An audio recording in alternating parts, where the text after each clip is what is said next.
After 2 months of 2.6, 41 days of just Ayaka, and countless hours of staring at Tubby with this full companionship XP pot, miHoYo has finally released a new 5-star character who they drip marketed as far back as March 28th. So wait, when was her release date again? One eternity later. After 2 months of 2.6, 41 days of just Ayaka, countless hours of going into our teapots to do that one seasoning event or something, whatever that was supposed to be, and try to give food to our characters that we haven't put into our teapots yet, and the usual Twitter thirst whenever miHoYo drip markets a nice, fashionable lady with big titty, little waist. Yelan's finally playable for those of you who are either lucky or rich enough to afford her. So it's pretty fitting that she's got the whole dice motif going on, since she's about to scam most of you blind when you roll for her. Unless your name is Slice. And hey, guess what? My name isn't Slice, so guess what happened with my rolls? Let's see what it is. And it's Chi-Chi, of course. Let's see if this one's a spook, and it is, I think. And another spook. 53 times in a row, now 4. So, since I'm now down about $1,500 due to intelligent financial decisions, and I gotta make up the losses with another shitty clickbait YouTube video that everyone else is making at around this time, here's a video about how to play Sal Piasanti. What was that? In my how to play every character in Genshin video, I said that the next Genshin video I'd make would be on Mona? Haha, yeah. Don't worry about it. Yelan is a 5-star Hydro DPS support archer who's part of the we're supports, but not really, club with Kazuha, Xiangling, and others. So you probably already know what to expect, especially since most of you also probably knew everything about her even before she got released thanks to certain social media channels, but I'm gonna spend the next 15 minutes or so talking about her anyway. First, her autos. She has a 4-hit auto combo that's pretty fluid, but for her 4th auto, her bow disappears to fucking Narnia. miHoYo, please fix this. Other than that, her normals aren't anything to write home about for the most part unless she's C6, but we'll get to that later. What is worth talking about though is her special charge shot. The game calls it a breakthrough shot, and the Yellow River gets it whenever she's out of combat for 5 seconds. This doesn't mean that, oh, you can switch her out to another active character and have them run circles around enemies for 5 seconds to bring Yelan back to get her breakthrough. You have to be completely out of combat for her to gain this special charge shot. Not that you should be doing that anyway, even if it did work like that. As a side note, Yelan's bracelet on her right hand will glow blue to let you know that she's got a shot ready, like the visual indicators for a lot of other characters like Ayaka, Mona, Ganyu, Sarah, etc. The 2 perks a breakthrough shot has over a regular charge shot are 80% decreased charge time and AoE hydro damage that scales off her max HP. So in other words, this character is perfect for you future C6 Ganyu mains out there who want to get used to the lifestyle of instant charge shots. Since the whole wait 5 seconds out of combat condition to get a breakthrough shot is kinda whack if that were the only way to get it, thankfully there is another way, and that's with her skill. Yellowstone becomes a much slower version of the Flash, which is kinda like saying a McLaren F1 isn't as fast as a Bugatti Veyron because she's still really fucking fast. A zoomer, if you will, despite the fact that most of us Westerners are starting to call her Hydro Mommy. Anyway, Yelan does her best Yoru impression just without the mask since Zhao kinda stole it from her. Like a lot of other elemental skills, the Lifeline has a tap and hold version. The tap is a short dash forward that Yelan does, like a shortened Fox or Falco side B in Melee, while the hold version lets you control where she's running for 3 seconds, like a shorter version of Sayu Sonic Roll. Both versions involve Yelan getting near enemies and marking them cause she's got like a weird bondage fetish or something, I don't know, except she likes tying other people up. It seems like you need to get pretty close to enemies to mark them, so keep that in mind before you yeet her into enemies that are already in their attack animations, like the Spinduin Axe Churls or the Flying Ruin Hunters and so on. Once she's marked her targets in a way that would make Rolento proud, Yelan then blows them up with hydro damage as soon as she's done going Danny Phantom, either when the duration ends naturally or you cancel it early if you use the hold version. Clearly she's taken a leaf out of Mona's book on how to smack the fuck out of people with explosive water balloons. One additional perk the hold version has is the fact that it gives Yelan a 34% chance to give her a breakthrough shot, so this is how you access them while in combat. Doing some quick maths, you'll see that 3 enemies will guarantee a breakthrough shot and some quick extra hydro damage every time you use your skill. Holding this skill lasts for 3 seconds. There can be times when enemies are spaced really far apart, so you should use Lifeline more as a mobility tool to reach them quickly, especially if you're low on stamina than for its damage. Speaking of its mobility actually, why haven't we talked about that yet? Lifeline is one of the best mobility tools in the game since simply because, well, it's a movement-based skill, meaning that your character can move around fast without using stamina. In fact, Yelan actually regains stamina while she's lifelining. And unlike, say, Miko's dashes that have a set distance and can't change direction once she commits to one, Lifeline gives you full control over Yelan so that you can have her go exactly where you want her to, and it even gives her increased interrupt resist so she can maneuver more effectively. Just make sure she isn't about to catch a flying ruin guard to the face or something. And the joke I made about her going Danny Phantom is actually only half a joke. She can use her skill to escape certain barriers, like the Mirror Maiden's trap, earlier than intended. Some more side notes about her skill here.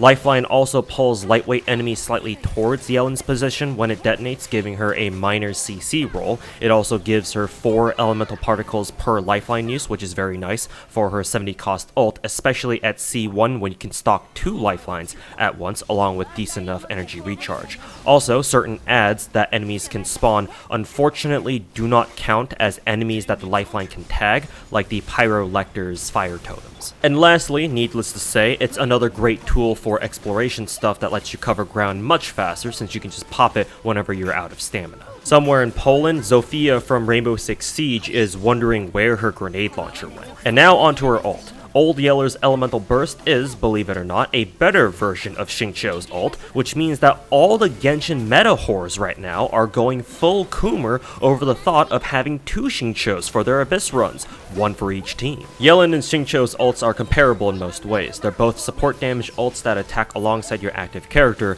once every second and only when they use normal attacks, and they both deal hydro damage, naturally. Perhaps most importantly, they both also do not snapshot, which means that both ults are affected by stat changes that your active character gets while they're active. There are a few differences though. For one, Xingqiu's ult has a 15-second duration, 20-second cooldown, and 80 cost ult.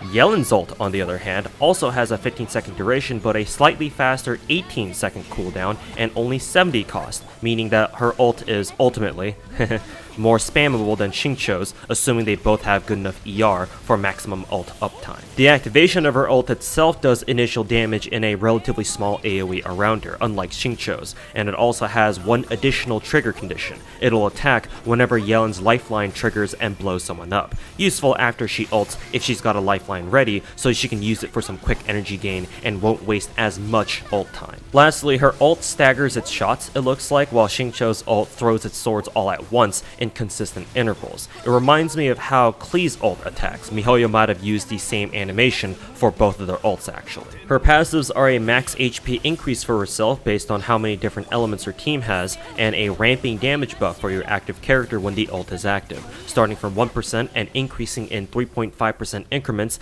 every second until it hits a max of 50%. Basically, they're both damage buff passives for herself and another DPS to make her damage support role even stronger. She also has a Liyue Expedition passive, the same one as Shenhe, so they can be brand new 20-hour expedition buddies if you have both of them. We've gone over most of her kit, so now let's put a basic game plan together. Big Yellow is your initiator thanks to the free breakthrough shot she gets while out of combat, so start a fight with her charge shot, preferably with a headshot like you're playing that new Sniper Elite game, then lifeline in and try to mark as many enemies as you can depending on how bunched up they already are. Blow them up and hit them with another breakthrough shot. Now add a pyro character who can set enemies on fire or another element of your choice in between Yelan's water bombs and watch her literally vaporize people while you rack jam to play dice in the background. Or if you prefer the more traditional playstyle, or in other words POV, you're a Xingqiu main, you can just focus on having your Yelan spam her ult to provide constant Hydra application for other DPSs. Now let's talk about her constellations, even if most of these are going to be too whale for most of you to understand.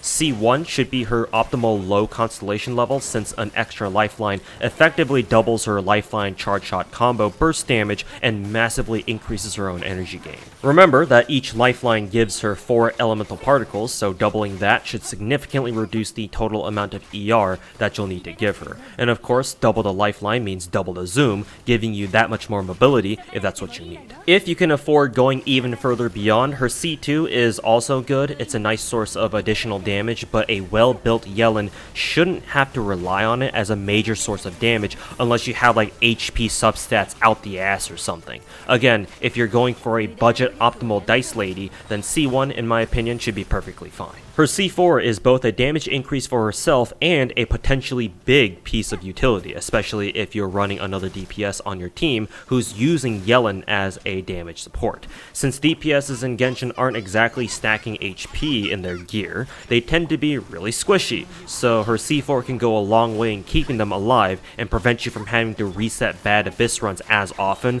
or your DPS got shredded by an Abyss Herald or something. One thing I tested a little bit is whether or not you lose max HP if Yelan hits less targets with a follow-up lifeline. Because my concern was that what if Yelan initially hits multiple enemies with one lifeline, but her next lifeline doesn't hit as many targets? Like, what happens to the max HP buff? Does it shrink because you hit less enemies? Thankfully, the game keeps whatever your biggest HP buff was from her lifelines, so miHoYo probably thought this one through, looks like. And finally, her C6. This is where Yellow Pages goes full Giga Chad and transitions from damage support to just damage. Every time she ults, all of her normal attacks turn into breakthrough shots, the same ones as earlier, but with their own additional damage multiplier to make them even stronger. She gets 5 shots and 20 seconds to use them before they expire on their own. Haha, hydro damage go burr.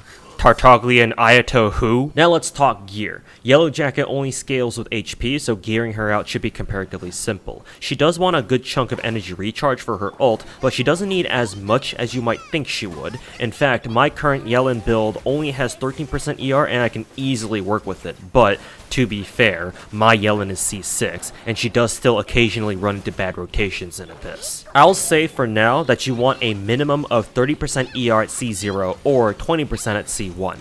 50% at C0 or 30% at C1 should be good enough for most situations, but that's just my guess. Make sure to see what the smart boys in the Genshin community recommend when they start running the numbers on her. For weapons, she's mainly looking for crit damage or ER bows. Do not give her attack percent bows because she scales purely off of HP. She is not Hu Tao, who actually does benefit from attack buffs, just obviously not as much as HP buffs. Yelan is all HP, baby. I mean, she is pretty thick, so it checks out. Hell, she doesn't even care about the raw attack stat for weapons, which is the reason why you've probably heard about people being able to put up silly damage numbers with even 3-star bows. And also the reason why the new 5-star bow that's on rate up with her right now only has 542 base attack, because it just doesn't factor at all into her damage output. Naturally, Aqua is her best in slot, or at least one of the best bows that you can give her. I mean, it's kinda hard to say no to fucking 88% extra crit damage. miHoYo can't keep getting away with this. Speaking of Thundering Pulse though, if you don't have a useless goddess but you still want beefy crit damage, then I guess you can use Pulse. It's just that its passive and attack rating are basically useless on her, so you're essentially just using this bow as a pure stat stick. The other really good 5-star option is Elegy, which I imagine many of you probably have a copy just collecting dust in your inventory.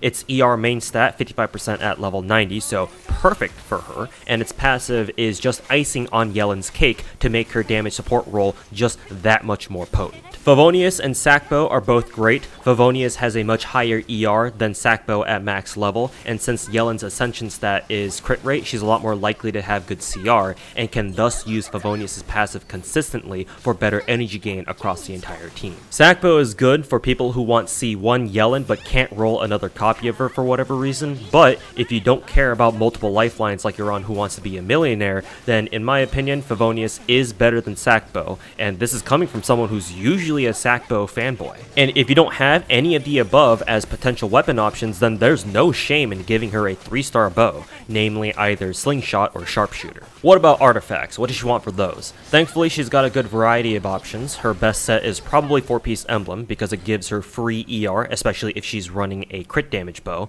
but you will want to give her as much as ER as you can for better ult damage. Her other really good set is 4-piece Hydro, but that's mainly if you like playing around her breakthrough mechanics, or if you have a Cloud 9 Yelan, but the 9 is upside down. Recall that the game treats C6 Yelan's breakthrough normals as charge shots, so 4-piece Heart of Death works on them to hilarious effect. So if you're a lucky C6 Yelan haver, I highly recommend 4-piece Hydro because she is just nasty with it. For 2-piece sets, pick 2 from the following: Heart of Depth, Tenacity, Noblesse, or Emblem. 4-piece noblesse should also work too for a full support Yelan in case you have a lot of good noblesse pieces lying around. For her cup specifically, besides the fact that it is delightfully big, I think she technically performs better with hydro damage, but an HP cup is totally fine too if you don't have a good hydro damage cup yet. And yes, I do love me some big ol' anime titty, how could you tell? Now for the part of the video that most of you probably care the most about, and in case by this point I've successfully triggered those of you who are pronunciation Nazis because of how badly I've been butchering her name up until now, don't worry, it's not gonna get much better. Is Yelan worth it? Is she as good as all the other videos about her out there on YouTube with titles in all caps and clickbait thumbnails out the ass say she is? Short answer, yes, actually. Like I joked about earlier, the mere fact that she's basically a 5-star Xingqiu alone should be good enough to convince the meta whores, at least, to instantly dump their primo gems as fast as they put Bennett on their teams for every single Abyss run. Give it a week and soon we're gonna start seeing more clickbait YouTube videos telling people to run Xingqiu and Yelan together on the same team, which admittedly is actually pretty hilarious watching everything kind of explode with Hydro. Meanwhile, Mona's out here mauling because making people explode with Hydro was supposed to be her job, and now it's getting outsourced to some Chinese lady who throws dice at people. Hopefully they don't get any ideas for Battlefield 2042. I mean, they can't ruin that game even more than they already have, right? But she's also a lot more than just a 5-star Xingqiu, if you can believe that. In fact, I'd go so far as to say that Yelan is to Xingqiu as what Kokomi is to Barbara. If you boil it down, yeah, both Yelan and Kokomi are just 5-star versions of Xingqiu and Barbara respectively, especially now that we've had a Liyue event or two that lets you just choose a free copy of a 4-star Liyue character. So naturally, you picked Xingqiu, right? I mean, hell, you didn't even need those Liyue events because the Inazuma Festival event we had recently gave out a free copy of him anyway. But since you're kinda paying for a limited 5-star character, you would think that MiHoYo would put in some extra effort into making them a little bit better than whatever their 4-star counterpart is, and that's exactly what they've done with both of them. In the case of Isekai Your Forger, she provides great damage support in her ult and ult related passive, insane mobility, and good damage of her own with her lifelines and breakthrough shots, especially if she can vaporize. It's essentially MiHoYo giving you a trade offer where you give them your primos in exchange for a gender-bent, grown-up Xingqiu with Big Booba, the same ult and haircut, who also comes with more utility and way more engaging playstyles that isn't just slapping your E and Q keys every 20 seconds like your typical Xingqiu main. What's honestly her best perk is her investment to performance ratio. She doesn't need a lot to do well right when you get her, it feels like, and her kit is full of things that make it really easy for you to work with when it comes to gearing her out. Free crit rate with her ascensions, pure HP scaling so you can use HP artifacts, and even 3-star bows if you don't have a lot of weapon options, a good spectrum of possible artifact choices, and most importantly, perfect viability at C0. As good as her C1 is, you should not feel pressured at all to roll for another copy if you happen to get her. All this on top of her phenomenal kit. And that's just the tip of the Yelan performance iceberg. The more you invest into her, the much greater in return you'll get out of her. And by the time she's got max talents, a good weapon, and good artifacts with good crit stats, suddenly she becomes Ganyu levels of busted, and is basically overkill for anything that isn't floor 12 or max difficulty challenge events or certain enemies, I guess. She's a walking stock market, and Yelan stonks are on the rise, baby, so you better buy while she's still here. Alright MiHoYo, you can just send me that check anytime you want, but no, I'm still not going to join your shitty streamer program. So unlike at the beginning of the video when I said she's about to scam you when you roll for her, there is actually not much of a downside that I can think of to pulling for Yelan right now other than the opportunity cost involved in doing so. Then again, I'm not aware of any upcoming characters outside of Purple Cookie and Catalyst Puncher, and strangely Paimon didn't drip market anything on Twitter when Yelan released, and still not yet, at least at the time of this video recording. So unless they come out with another big titty meta-defining waifu character in the next coming days or weeks, it's looking safe to dump your primos here, unless you'd rather roll for the pogo stick. And that's all you need to know about your friendly neighborhood FBI agent. Boxman, and Twitch chat Gamba enabler. Remember, always doubt in Mr. Slice's stream. Thanks for watching. I'll get around to making that Mona video at some point when I'm done staring at my waifus in my 5 other gacha games. Have a good one.